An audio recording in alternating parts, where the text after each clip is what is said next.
বন্ধুরা, আজ তৈরি করে দেখাবো ঠান্ডা ঠান্ডা একটা শরবতের রেসিপি। তার জন্য প্রথমে যা করতে হবে সেটা দেখিয়ে নিই। দেখো, আমি এখানে কিছু সিলিকন মোল্ড নিয়েছি যেগুলো দিয়ে লজেন্স তৈরি হয়।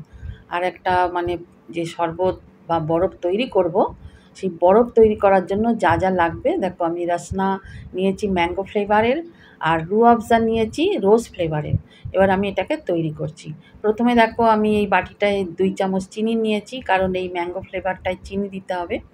তো দেখো, আমি রসনা গুলে আমি সেটাকে তৈরি করে সাইডে রাখলাম। এইবার দেখো, যে আমি সিলিকনের লজেন্স তৈরির মোল্ড নিয়েছি, তোমরা যদি অন্য কোনো মোল্ড থাকে নিতে পারো, অসুবিধা নেই, এটা ভালো লাগবে দেখতে তাই নিয়েছি। তো দেখো, প্রথমে আমি যেটা রসনা, যেটা ম্যাঙ্গো ফ্লেভারের রসনা, সেটাকে আমি আগে তৈরি করে এখানে দিয়ে দিচ্ছি। সব মোল্ডগুলো আমি ভরে নিলাম।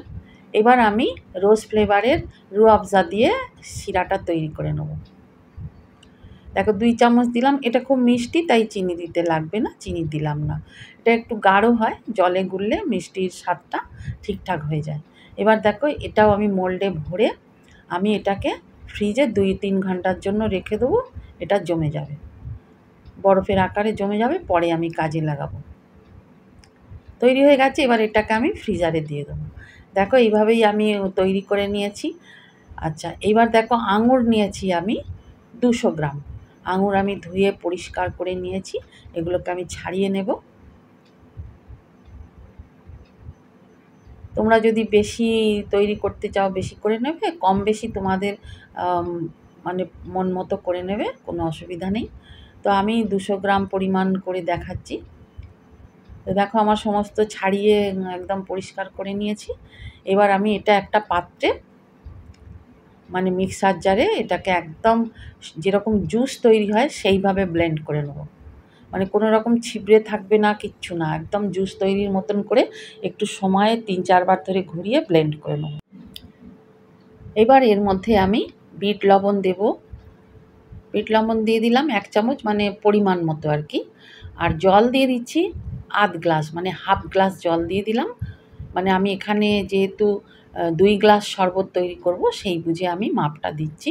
আর চিনি দিয়ে দিলাম 3 চামচ, কারণ আঙুরটা টক মিষ্টি, সেই বুঝে চিনিটা দিতে হবে। তোমরা পারলে গুড় দিয়ে করতে পারো, কোনো অসুবিধা নেই। যে জ্যাগেরি পাউডার হয় না, ওটা দিয়েও করলে করা যেতে পারে। তো দেখো, একদম জুসের মতন করে আমি ভালো করে ব্লেন্ড করে নিয়েছি। এটা আমি সাইডে রাখবো। এরপরে দেখো, আমি যে বরফটা যে তৈরি করতে দিয়েছিলাম ওটা জমে গেছে। আমি এবার মোল্ড থেকে সমস্ত ছাড়িয়ে নেব। দেখো, এই পাত্রে আমি সমস্ত বরফগুলো আমি ছাড়িয়ে নেব।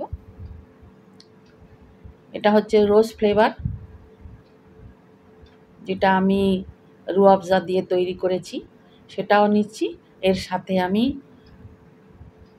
যেটা ম্যাঙ্গো ফ্লেভার সেটাও নিয়ে নেব। এটা পুরোটা নিয়ে নিলাম। এবার ম্যাঙ্গো ফ্লেভারটা নিয়ে নেব। কি ভালো জমে গেছে না, 3-4 ঘন্টায় ভালো জমে গেছে। ততক্ষণে আমি ওদিকের কাজগুলো করে রেখেছিলাম। তো দেখো, এটাও নিয়ে নিলাম। এইবার আমি গ্লাসের মধ্যে শরবতটা ঢেলে নেবো। আমি এটা সাইডে সরিয়ে রাখলাম। বেশিক্ষণ রাখা যাবে না, যেহেতু বরফ আবার জল হয়ে যাবে, তো খুব তাড়াতাড়ি কাজটা করতে হবে। দেখো, আমি গ্লাসে দিয়ে দিলাম 2 রকম কালারের আমি বরফ দিয়ে দিলাম। এবং এই বরফগুলো না বন্ধুরা, তোমরা লজেন্সের মতনও খেতে পারো, খুব সুন্দর খেতে হয়েছে। আচ্ছা, এইবার দেখো, আমি শরবত ঢেলে দিলাম। ব্যাস, এবার পরিবেশন করো ঠান্ডা ঠান্ডা। আর এত সুন্দর হয়েছে, ম্যাঙ্গো ফ্লেভার, রোজ ফ্লেভার, আবার আঙুরের। দেখো, আমার ছেলে খাচ্ছে। থ্যাংক ইউ বন্ধুরা, তোমরাও তৈরি করে নাও, ভালো লাগলে জানাবে। টাটা।